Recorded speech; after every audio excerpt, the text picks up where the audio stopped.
We are joined now by Connecticut's Attorney General George Jepsen, who most recently has been busy going over some of the finer details of the Northeast Utilities pending purchase of Boston-based NStar. Thanks, Mr. Attorney General, for being here. If we could just start off, tell me, I know there was a school of thought. There were some people who were wary of the merger and thought that it wouldn't be in the best interest of Connecticut, that, Northeast Utilities was having trouble clearly managing what Northeast Utilities had, and how would adding this whole other company and this whole other system of customers help that. Tell me why Connecticut kind of changed its stance and decided that this was a good thing. Well, those are legitimate concerns very clearly.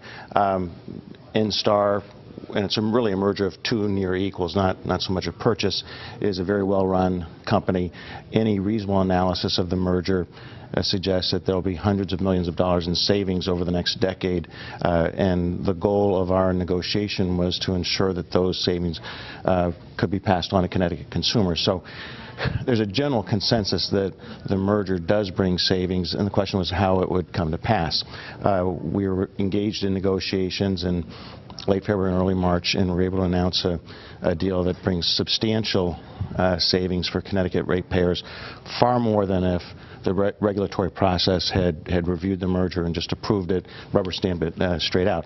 Things like a rate freeze for 2.5 years, $25 million in credits for consumers, $15 million to be paid for biennial energy efficiency investments, $40 million in waiving storm cost recovery, investments in what we call resiliency, which is hardening their infrastructure so that the disasters are less likely. An agreement that, for example, proportionate storm response. In the last storm, where I lost power for 8 days, by the way, 70% of the outage was in Connecticut, but 50% of the crews went to Massachusetts. Right. That would no longer be the case. So it has real benefits for Connecticut consumers. Yeah, because I think that's the component, even more than savings perhaps, that people are really interested in is, what guarantees do we have in better service and better accountability, when we have another big storm. But you feel your concerns are alleviated, that this guarantees some more of that? They have to manage going forward, but there's far more security for Connecticut consumers than there had been before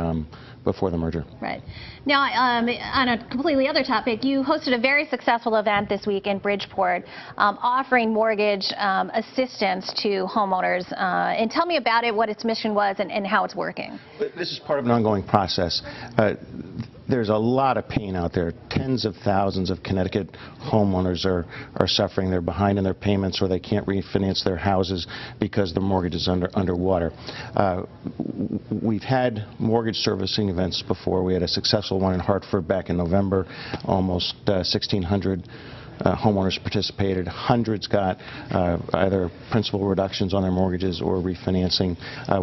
The event this week in Bridgeport was similarly successful. Over 1,000 families participated, and it doesn't happen overnight. Not everybody qualifies, so not everybody walks away happy. I want to be very clear about that. But the most important thing we can do to revive Connecticut's economy is put a floor under the real estate market and bring relief to these desperate families, and this is an important first step, part of the process in making that happen.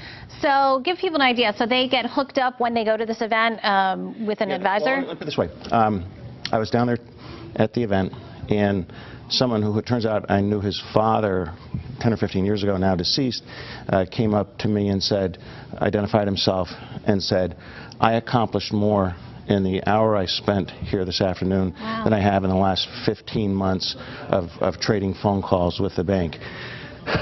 There's no substitute for face-to-face. There's no substitute for kind of one-stop shopping where no longer part of the new rules is that you'll have a single point of entry, a single point of contact where your file will be managed by one team. And so it's not going to ramp up perfectly. There's going to be mistakes, but over time, rather than submitting the same paperwork 4 or 5 times, you'll have one team working on your file. Interesting. I know in a more general sense, you're working with other attorneys general to kind of look at the root causes of the crash. Where are you on that? And what kind of questions are you asking?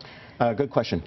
First of all, I'm very proud that we work on a bipartisan basis. I have very positive working relationships with Republican attorneys general from across the country, and we've been able to work together to benefit consumers in ways that I think the U.S. Congress has not been very successful at.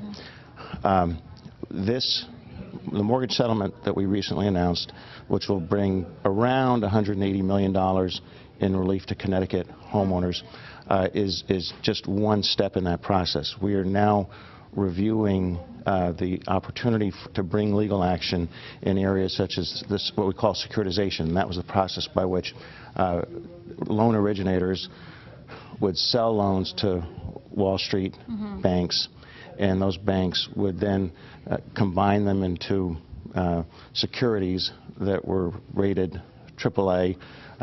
Turns out they weren't AAA, right. And then sold to investors. And so that's really the next big step, and it really gets at the core of what underlay the financial crisis. That's probably quite an undertaking then. Yes, it will be. We have to be very careful. It involves a lot of resources, but I think there's a reasonable prospect for more relief for Connecticut.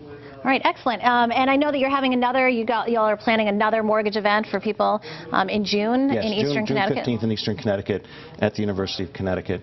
And we're not going to stop. I just want to stress, I think there's no more important issue for Connecticut's consumers and for our economy than restoring stability in our real estate markets. It affects all of us, and so we're not going to stop with these mortgage servicing events so that people have the opportunity to meet their mortgage servicer head-on and face-to-face, and hopefully get either principal reduction or a refinance. Right. Excellent. We appreciate you coming by and bringing us up to date with everything going on. Thank you so much. Up next, we have an innovative collaboration aimed at curbing violence. We're going to talk about the power of music and music making.